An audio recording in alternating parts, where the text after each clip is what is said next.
मौलाना कलीम सिद्दीकी साहब को रिहा करो। मौलाना कलीम सिद्दीकी साहब को रिहा करो। यूपी पुलिस मुर्दाबाद। यूपी पुलिस मुर्दाबाद। अस्सलाम वालेकुम नाजरीन, 16 सफरुल मुज़फ़्फ़र है, 24 सितंबर है।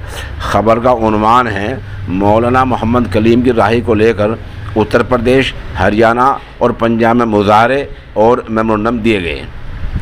तीनों जगह की हम आपको वीडियोस और तस्वीर पेश कर रहे हैं। ये पहली वीडियो जो आपने देखी है ये मगरबी उत्तर प्रदेश के ज़िला सहारनपुर के कस्बा छटमलपुर की है, जहां रहाई के नारे लगे हैं। ख़बर थोड़ी तफसील से सुन लें, आप बीच बीच में तस्वीर और वीडियो देखते जाएंगे। रियासत पंजाब के जालंधर के खामरा इलाके में मस्जिद कुबा के बाहर ज़बरदस्त एहतजाज हुआ है और आज जुमे की नमाज के बाद वहाँ से जनाब मज़हर आलम मज़ाहरी ने जो रिपोर्ट भेजी है उसमें लोगों ने यूपी पुलिस मुर्दाबाद, यूपी पुलिस मुर्दाबाद के ज़ोरदार नारे लगाए हैं, जैसे कि वीडियो में सुने और देखे जा सकते हैं। इस मुजाहरे में अलाउद्दीन चांद, जमात सलमानी के प्रधान शहजाद सलमानी, नदीम सलमानी, अली हुसैन, अयूब जोहरी, कारी शहजाद वगैरह ने शिरकत की है।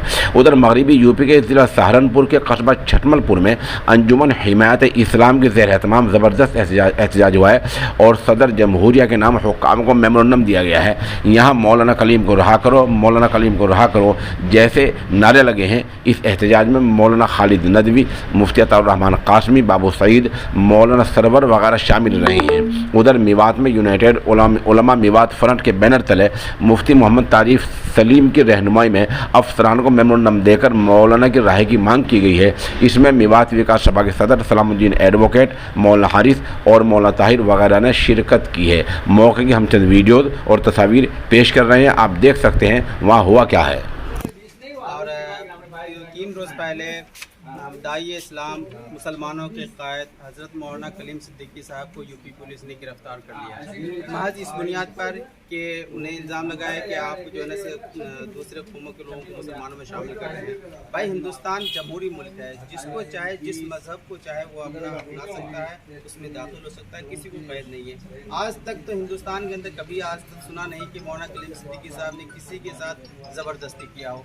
अब चूँकि 2022 में यूपी में इलेक्शन है तो उन्हें यूपी सरकार को, भाजपा सरकार को कोई मोहरा मिला नहीं है कि क्या इलेक्शन को किस तरह लड़ा जाए, तो इसलिए उन्होंने हमारे धार्मिक जज्बात को ठेस पहुंचाने के लिए इस तरह के हमारे कायद जो मुसलमानों की हमारी रहनुमाई कर रहे हैं, उन्होंने हमारे पर एक धार्मिक चोट पहुंचाने की कोशिश की है कि इनके धर्मगुरु को गिरफ्तार कर लो और उन्हें तरह तरह के उन पर इल्ज़ाम आयद करके उन्हें गिरफ्तार। क्या आप इस गिरफ्तारी को इलेक्शन से ही जोड़ रहे हो? जी, ये तो पूरा इलेक्शन का प्रोपेगेंडा है। क्या मौलाना कलीम सिद्दीकी साहब आज वो पहली मरतबा यूपी में आए हैं और जो जिस तरह के इल्ज़ाम लगा रहे हैं उन पर तो लोग फिदा हो रहे हैं।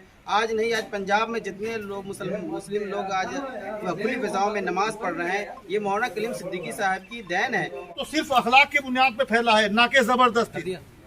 तो मैं हुकूमत से मांग करता हूं कि वो अपना फैसला वापस ले और इस तरह के हथकंडे जो अपना रही है उनसे बाज आए। यहाँ हिंदुस्तान में मिसाल है, ये हुकूमत पूरे दुनिया में जाना जाता है, भाईचारे की मिसाल है।